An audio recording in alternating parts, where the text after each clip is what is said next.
Jane Eyre by Charlotte Bronte. Chapter 37. The manor house of Ferndean was a building of considerable antiquity, moderate size and no architectural pretensions, deep buried in a wood. I'd heard of it before. Mr Rochester often spoke of it and sometimes went there. His father had purchased the estate for the sake of the game covers.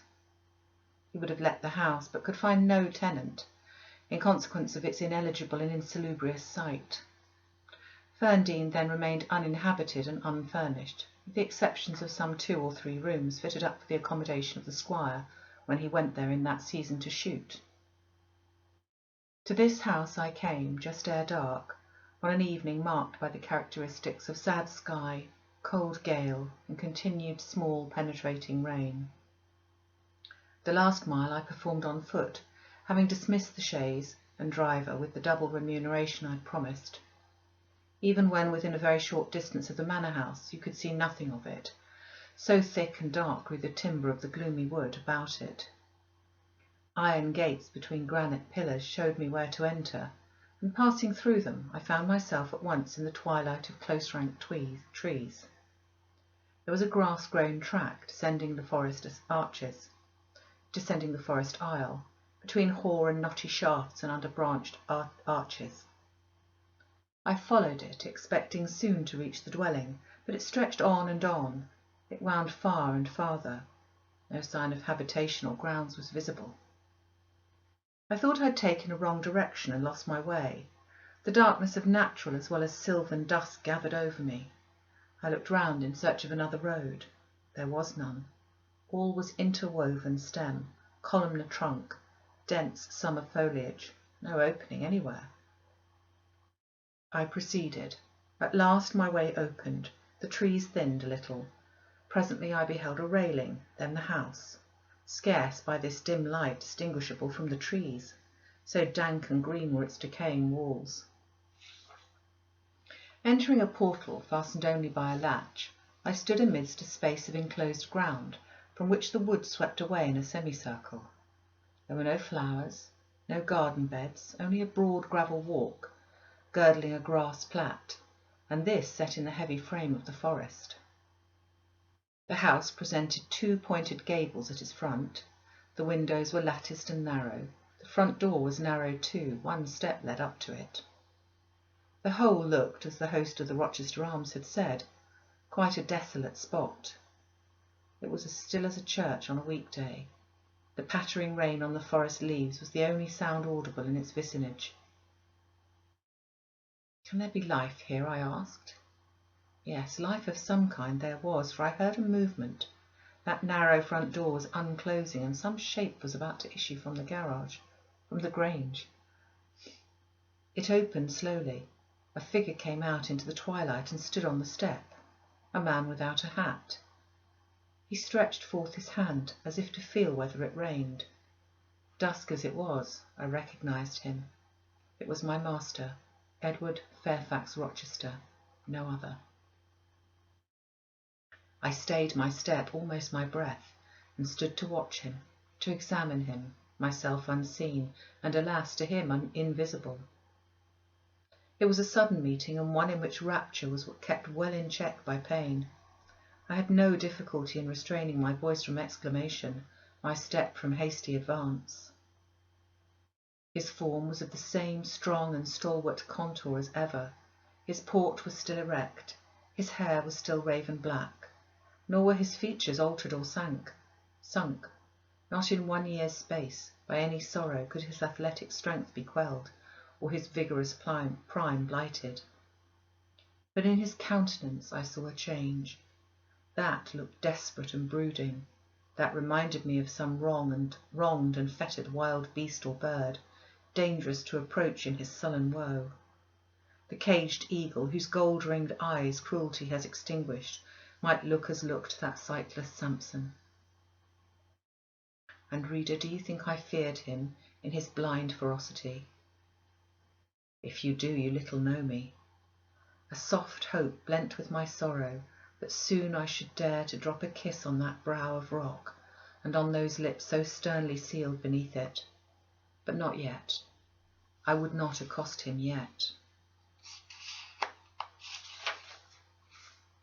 He descended the one step and advanced slowly and gropingly towards the grass plat. Where was his daring stride now? Then he paused as if he knew not which way to turn. He lifted his hand and opened his eyelids, gazed blank and with a straining effort on the sky, and towards the amphitheatre of trees. One saw that all to him was void darkness. He stretched his right hand, the left arm, the mutilated one, he kept hidden in his bosom. He seemed to wish by touch to gain an idea of what lay around him. He met but vacancy still, for the trees were some yards off where he stood. He relinquished the endeavour, folded his arms and stood quiet and mute in the rain, now falling fast on his uncovered head. At this moment John approached him from some quarter. "Will you take my arm, sir?" he said. "There's a heavy shower coming on. Had you not better go in?" "Let me alone," was the answer. John withdrew without having observed me. Mr. Rochester now tried to walk about, vainly. All was too uncertain. He groped his way back to the house, and, re-entering it, closed the door. I now drew near and knocked. John's wife opened for me. "Mary," I said, "how are you?" She started as if she'd seen a ghost. I calmed her. To her hurried, "Is it really you, miss? Come at this late hour, to this only place?" I answered by taking her hand, and then I followed her into the kitchen, where John now sat by a good fire. I explained to them in a few words that I had heard all which had happened since I left Thornfield, and that I was come to see Mr. Rochester. I asked John to go down to the turnpike house where I had dismissed the chaise and bring my trunk which I had left there, and then, while I removed my bonnet and shawl, I questioned Mary as to whether I could be accommodated at the manor house for the night, and finding that arrangements to that effect, though difficult, would not be impossible, I informed her I should stay. Just at this moment the parlour bell rang. "When you go in," said I, "tell your master that a person wishes to speak to him, but do not give my name." "I don't think he'll see you," she answered. "He refuses everybody." When she returned, I inquired what he had said. "You're to send in your name and your business," she replied. She then proceeded to fill a glass with water and place it on a tray, together with candles. "Is that what he rang for?" I asked. "Yes, he always has candles brought in at dark, though he is blind." "Give the tray to me. I will carry it in." I took it from her hand. She pointed me out the parlour door. The tray shook as I held it. The water spilt from the glass. My heart struck my ribs loud and fast. Mary opened the door for me and shut it behind me. This parlour looked gloomy. A neglected handful of fire burnt low in the grate, and leaning over it, with his head supported against the high old-fashioned mantelpiece, appeared the blind tenant of the room. His old dog Pilot lay on one side, removed out of the way and coiled up as if afraid of being inadvertently trodden upon. Pilot pricked up his ears when I came in, then he jumped up with a yelp and a whine and bounded towards me. He almost knocked the tray from my hands. I set it on the table, then patted him and said softly, "Lie down." Mr. Rochester turned mechanically to see what the commotion was, but as he saw nothing, he returned and sighed. "Give me the water, Mary," he said. I approached him with the now only half-filled glass. Pilot followed me, still excited. "What is the matter?" he inquired. "Down, Pilot," I again said. He checked the water on its way to his lips and seemed to listen. He drank and put the glass down. "This is you, Mary, is it not?" "Mary is in the kitchen," I answered. He put out his hand with a quick gesture, but not seeing where I stood, he did not touch me. "Who is this? Who is this?" he demanded, trying, as it seemed, to see with those sightless eyes, unavailing and distressing attempt. "Answer me! Speak again!" he ordered, imperiously and aloud. "Will you have a little more water, sir? I spilt half of what was in the glass," I said. "Who is it? What is it? Who speaks?" "Pilot knows me, and John and Mary know I'm here. I came only this evening," I answered. Great God! What delusion has come over me? What sweet madness has seized me? "No delusion.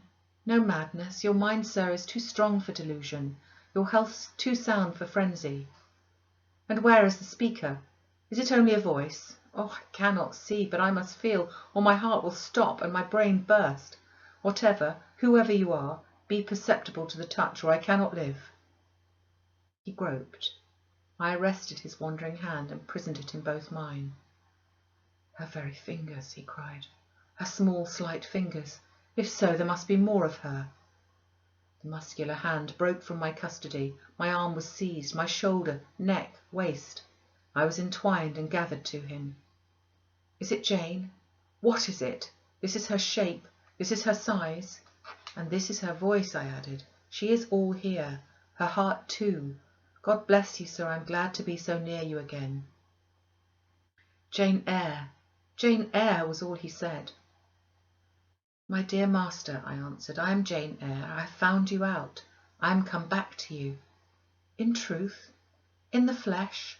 My living Jane? You touch me, sir. You hold me, and fast enough. I am not like a corpse, nor vacant like air, am I? My living darling. These are certainly her limbs, and these her features, but I cannot be so blessed after all my misery. It is a dream, such dreams as I have had at night when I have clasped her once more to my heart, as I do now, and kissed her as thus, and felt that she loved me and trusted that she would not leave me. Which I never will, sir, from this day. Never will, says the vision, but I always woke and found it an empty mockery, and I was desolate and abandoned, my life dark, lonely, hopeless, my soul athirst and forbidden to drink, my heart famished and never to be fed. Gentle, soft dream, nestling in my arms now, you will fly too, as your sisters have all fled before you. But kiss me before you go. Embrace me, Jane. There, sir, and there. I pressed my lips to his once brilliant and now rayless eyes. I swept his hair from his brow and kissed that too. He suddenly seemed to arouse himself. The conviction of the reality of all this seized him. Is it you? Is it Jane? You are come back to me, then? I am. And you do not lie dead in some ditch under some stream, and you are not a pining outcast among strangers? No, sir. I'm an independent woman now. Independent? What do you mean, Jane? My uncle in Madeira is dead, and he left me £5,000. Ah, this is practical, this is real, he cried. I should never dream that. Besides, there is that peculiar voice of hers, so animating and piquant as well as soft. It cheers my withered heart. It puts life into it. What, Janet? Are you an independent woman? A rich woman? Quite rich, sir. If you won't let me live with you, I can build a house of my own close up to your door, and you may come and sit in my parlour when you want company of an evening. But as you are rich, Jane, you have now no doubt friends who will look after you, and not suffer you to devote yourself to a blind lamenter like me. I told you I am independent, sir, as well as rich. I am my own mistress. And you will stay with me? Certainly, unless you object. I will be your neighbour, your nurse, your housekeeper. I find you lonely. I will be your companion, to read to you, to walk with you, to sit with you, to wait on you, to be eyes and hands to you. Cease to look so melancholy, my dear master. You shall not be left desolate so long as I live. He replied not. He seemed serious, abstracted. He sighed. He half opened his lips as if to speak. He closed them again. I felt a little embarrassed. Perhaps I had too rashly overleaped conventionalities, and he, like St John, saw impropriety in my inconsiderateness.